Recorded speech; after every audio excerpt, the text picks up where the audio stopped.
يمام للهوى يمام وليا دربي الخارج الورى. Assalamualaikum warahmatullahi wabarakatuh. Alhamdulillah, innal hamdalillah nahmaduhu wa nasta'inuhu wa nastaghfiruh wa na'udzu billahi min syururi anfusina wa min sayyiati a'malina.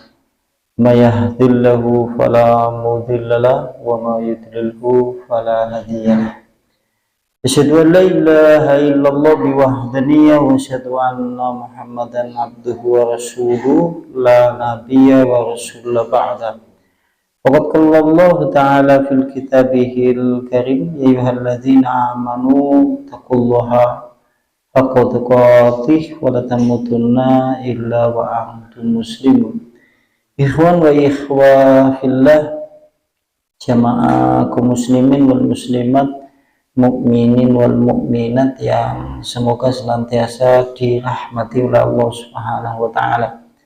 Tentunya kita memuji kepada Allah Subhanahu wa taala karena hakikat semua bentuk segala puja dan pujian milik Allah, untuk Allah dan karena Allah Subhanahu wa taala, dan kita semuanya tentunya hanya berharap kepada Allah dan juga memohon ampunan untuk bilangan setiap harinya sebagaimana perkataan Nabi, dalam hitungan sehari dan semalam kita senantiasa bertobat dan memohon ampunan kepada Allah sebanyak 70 ataupun 100 kali.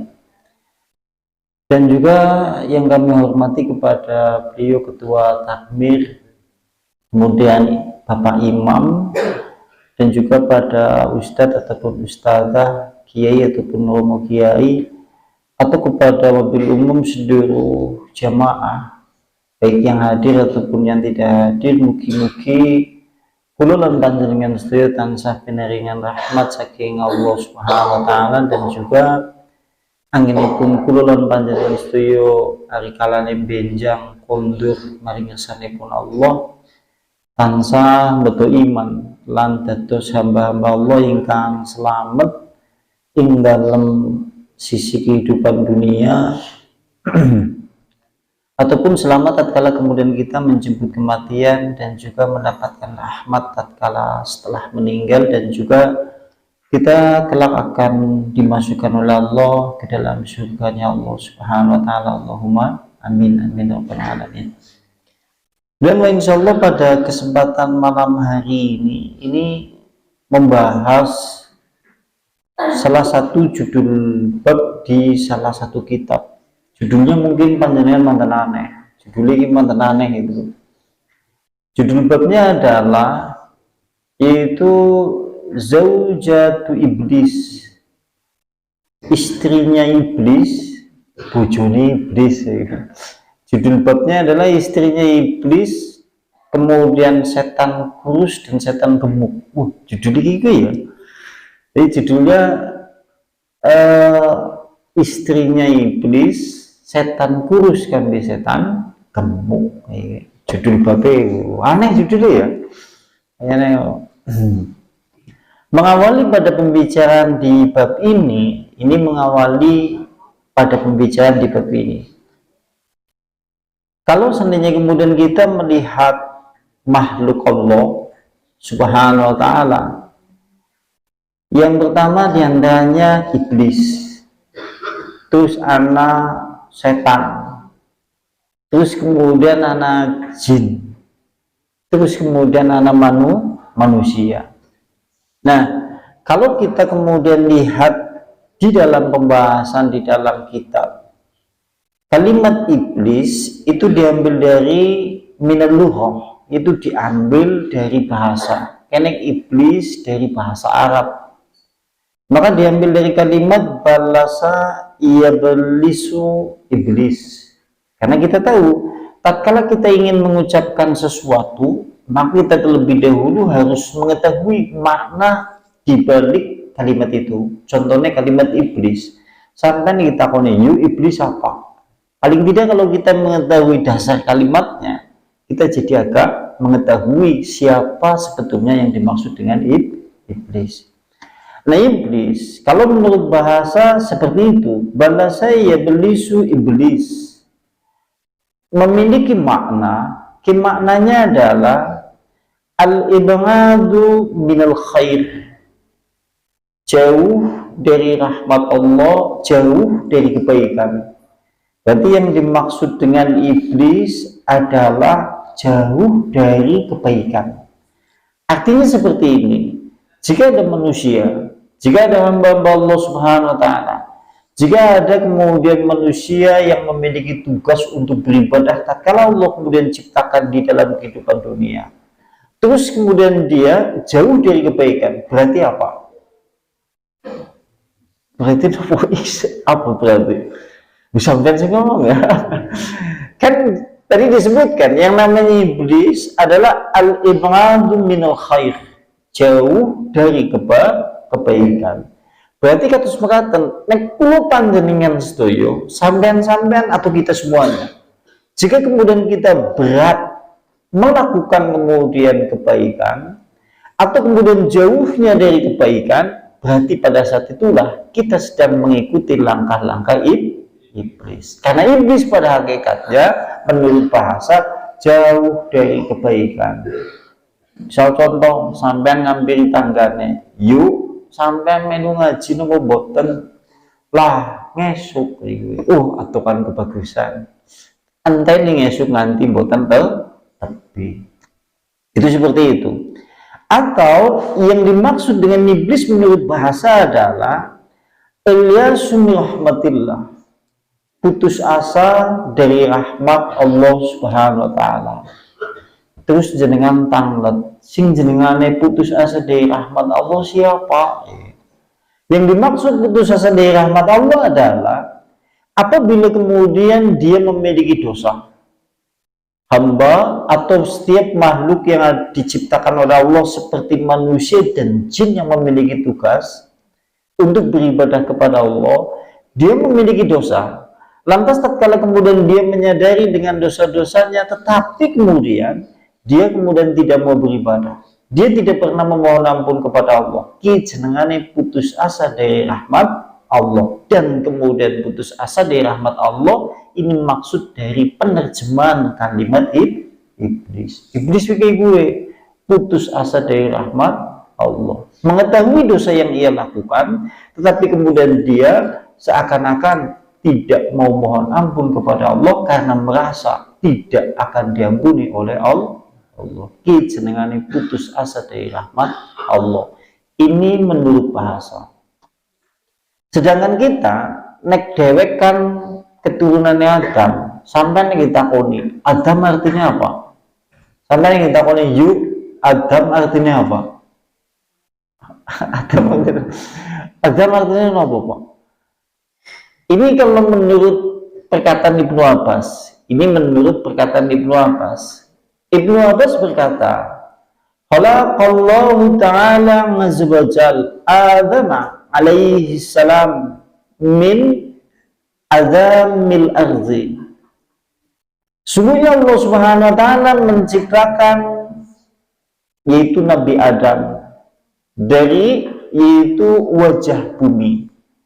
Kenek bahasa Arabe wajah bumi jenengane adamul ardi. Mulane bapaknya dewek, bapaknya manusia dijenengi Adam. Karena alasan perkataan Ibnu Abbas diantaranya seperti itu. Ibnu Abbas berkata, sungguhnya Allah Subhanahu wa Ta'ala yang maha tinggi dan maha mulia, dia menciptakan Nabi Adam min adamil ardi, dari wajah bumi. Jami'iha, semuanya, min aswaddiha, baik itu tanah yang hitam, wa ahmariha, baik tanah yang merah, wa abiyadiha, baik tanah yang putih, wa tayyibiha, baik tanah yang baik, wa layiniha, baik tanah yang lembut, wa ghaludiha, ataupun tanah yang keras, kemudian wasabahiha, ataupun tanah yang mengandung garam. Walikulli dzalik, maka yang tiap-tiap seperti itu tatkala Allah Subhanahu wa Ta'ala menciptakan Nabi Adam, maka antara infi wadati, maka Anda melihat anak keturunannya seperti itu. Mulanya menungsa macam-macam, dilihat dari warna kulit. Ada yang hitam, ada yang putih, ada yang merah, ada yang perwatakannya keras, ada yang perwatakannya lunak. Manusia berbeda-beda. Mulanya anak perkataan ulama ba'du sholihin, berkata ba'du sholihina, berkata sebagian ulama-ulama di zaman dulu yaitu orang soleh, menyebutkan terkait masalah kondisi manusia. Dia berkata, yaitu sebagian orang soleh itu dia berkata, yang ajaban, menakjubkan, linnasi, untuk manusia keturunan Nabi Adam. Kata beliau, sungguh menakjubkan untuk manusia keturunan Nabi Adam. Yabkuna ala man mata jasaduhu, yang dimana dia menangisi terhadap siapa saja yang mati jasadnya. Tambahane menakjubkan manusia, sungguh menakjubkan manusia itu, dia menangis, yaitu menangisi terhadap jasad yang telah mati. Panjenengan nek duwe keluarga, suatu saat kemudian meninggal, kan sampean lucu-lucu nangis. Kata ulama, menakjubkan apabila manusia itu menangis terhadap itu, dia menangisi jasad yang telah meninggal. Walayyabkuna, tetapi kemudian mereka tidak menangis, tetapi kemudian manusia tidak menangis, mata qalbuh, yaitu yang mati hatinya. Wahuwa asyadun, padahal yang namanya hati yang keras itu jauh lebih berat dibandingkan kematian jasad. Kini menurut perkataan ulama dulu. Berarti kalau diambil dari kalimat ini, mulanya perwatakan manusia beda-beda. Ana sing lunak, ana sing keras, ana sing kemudian lembut, ada yang mudah menangis, ada yang keras sekali seperti batu yang keras, bahkan seperti itu macamnya. Sampai-sampai kemudian berkata Ibnu Abbas, kalau dalam riwayat yang lain, Ibnu Abbas berkata dalam riwayat yang lain, Innallaha azza wa jalla, sesungguhnya Allah Subhanahu wa taala menciptakan Nabi Adam yaumal jum'ati, pada hari Jumat. Kenek Nabi Adam diciptakan oleh Allah pada hari Jumat. Kemudian ba'dal asri, setelah asar. Berarti Allah menciptakan Nabi Adam pada hari Jumat setelah asar. Min adamil ardi, diambil atau diciptakan oleh Allah dari adamil ardi, wajah bumi. Maka oleh karena itulah fesumia Adam, maka oleh karena itulah manusia, bapaknya manusia disebut dengan Adam. Oh pantesan sing jenengane bapak nenek moyangnya kita disebut dengan Adam. Nah, kembali ke iblis. Nah, sekarang kalau kemudian kita melihat sejarah manusia, kan manusia semenjak awal mula diciptakan oleh Allah yaitu Nabi Adam. Sampai kemudian Nabi Adam dia berada di dalam surga. Oleh Allah Subhanahu wa taala dilarang untuk makan buah yang terlarang. Tapi akhirnya kemudian Nabi Adam bersama istrinya akhirnya makan, diusirlah dari surga dan turun di dalam kehidupan dunia untuk mendapatkan yaitu ujian dan supaya bertobat kepada Allah. Nah, kalau iblis, kalau kita melihat seperti ini, waqala al-ulama'u, sementara kalau ulama-ulama itu berbeda pendapat terkait masalah iblis itu. Ulama-ulama berbeda pendapat terkait masalah iblis, apakah dia termasuk malaikat, apakah termasuk jin. Karena ini berkaitan dengan masalah akidah, keyakinan kaum muslimin. Sampai kita koni, bien iblis maune malaikat bukan? Bukan. Cokane kan lucu-lucu, ustadz ataupun kiai ataupun romo kiai, cokane ana sing sanjang. Bien ari kalane sedurung iblis dikutuk tengah Allah, kimbien komandane malaikat. jenengane Azazil. Sampean pernah miring kados mekaten? Iya kan? Nah, ulama ini berselisih pendapat apakah iblis itu termasuk yaitu bagian dari malaikat atau termasuk bagian dari jin. Pendapat yang pertama yang menyebutkan qala al-ulama'u, berkata ulama, inna iblisa minal jin. Pendapat yang pertama, iblis sesungguhnya dari kelompok jin. Berarti menyebutkan iblis merupakan kelompok dari bangsa jin. Kemudian wahadal qauli, maka kemudian perkataan ini adalah perkataan Hasan Basri. Perkataan itu diantaranya dikomandoni oleh Hasan Basri. Hasan Basri berkata bahwasanya yang namanya iblis sekali-kali bukan dari malaikat, dia murni dari jin. La yumkinu iblis malikan, dan tidak mungkin yang namanya iblis ini termasuk malaikat. Wa huwa minal jinni, maka iblis itu termasuk kelompok jin menurut pendapat yang benar. Karena yakunu Adam, sebagaimana Nabi Adam asal mulanya adalah bapaknya manusia. Pendapat yang pertama berarti iblis termasuk bagian dari jin, tidak sama sekali termasuk malaikat. Sementara ini kan lucu-lucu sampean cokane mireng. Ana wong sanjang, ustadz ataupun kiai biyen sing jenengane iblis ke komandane malaikat. Memang ini terjadi perbedaan pendapat. Pendapat yang pertama menyebutkan demikian. Alasannya, kenapa kemudian pendapat pertama menyebutkan bahwasanya iblis itu termasuk bagian dari jin? Maka kalau Allah Ta'ala, maka Allah Subhanahu Wa Ta'ala berfirman. Allah Subhanahu Wa Ta'ala berfirman surat Tahrim, ayatnya ayat 6. Kena panjenengan lihat surat Tahrim ayat 6. Di sana Allah Subhanahu Wa Ta'ala berfirman, la ya'sunallaha ma amarahum wa yaf'aluna ma yu'maruna. Dan mereka malaikat tidak pernah berbuat maksiat kepada Allah.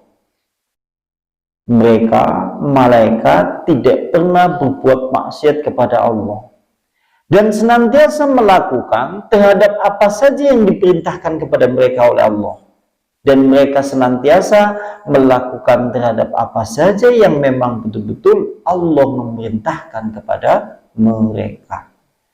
Ini menyebutkan malaikat. Kalau kalimatnya ini untuk malaikat, berarti ini menunjukkan sing jenengane malaikat tidak pernah berbuat durhaka kepada Allah. Sementara iblis pernah berbuat durhaka kepada Allah. Berarti menunjukkan iblis bukan termasuk bagian dari malaikat berdasarkan ayat ini. Mulane nang kene domongna iblis berarti bukan termasuk malaikat. Karena firman Allah yang menunjukkan semua malaikat tidak pernah berbuat maksiat kepada Allah. Jika iblis itu malaikat, maka termasuk dia tidak mungkin berbuat maksiat kepada Allah. Tapi kemudian iblis dalam sejarah di dalam Al-Quran, dia pernah berbuat maksiat kepada Allah, yaitu tidak mau bersujud kepada Nabi Adam, bersujud menghormat maksudnya di sini. Ini menunjukkan berarti iblis bukan termasuk malaikat.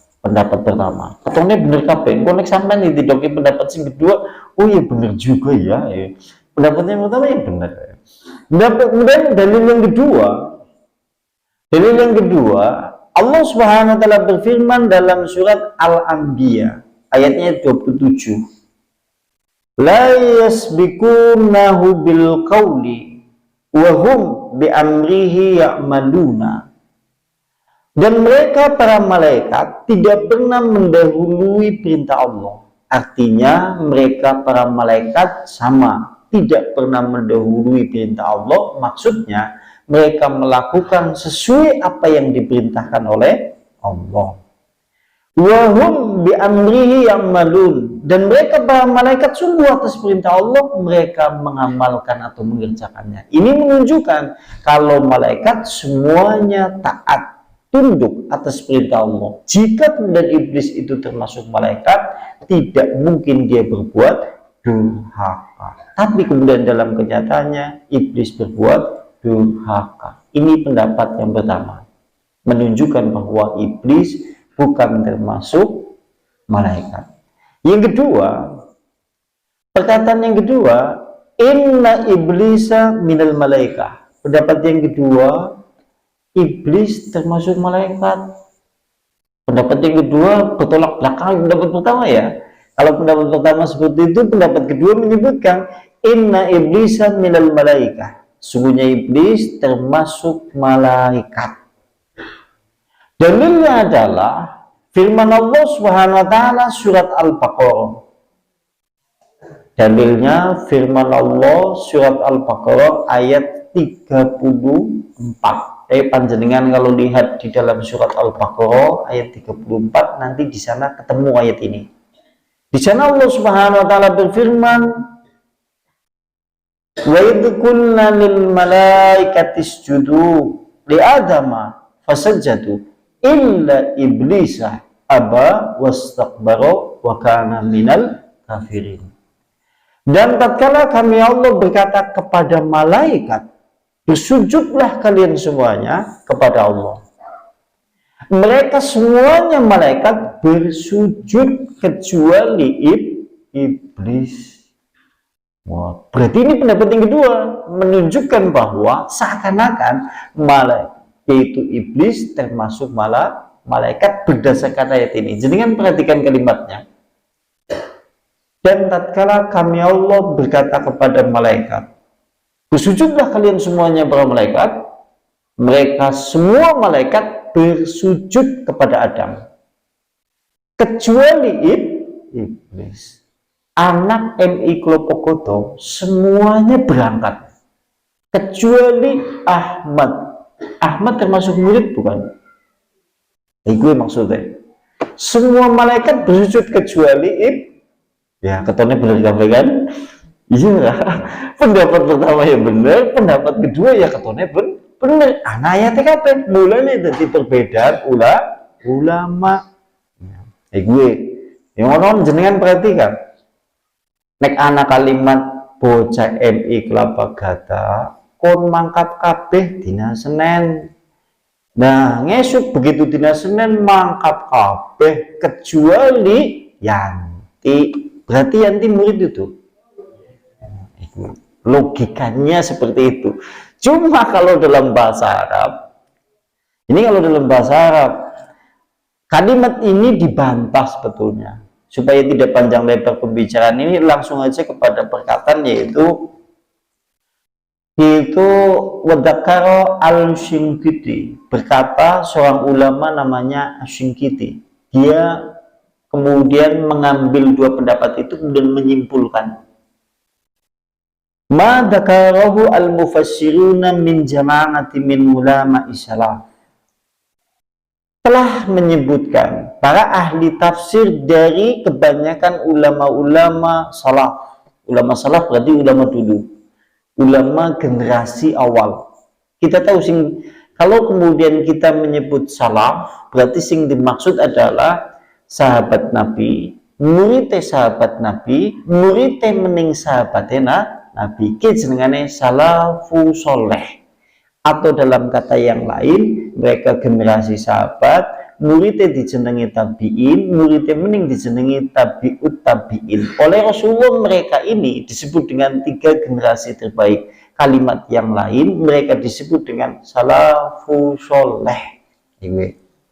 Nah, lantas berkata yaitu Asingkiti telah menyebutkan yaitu ahli tafsir dari kelompok ulama-ulama salafu soleh seperti Ibnu Abbas dan selainnya.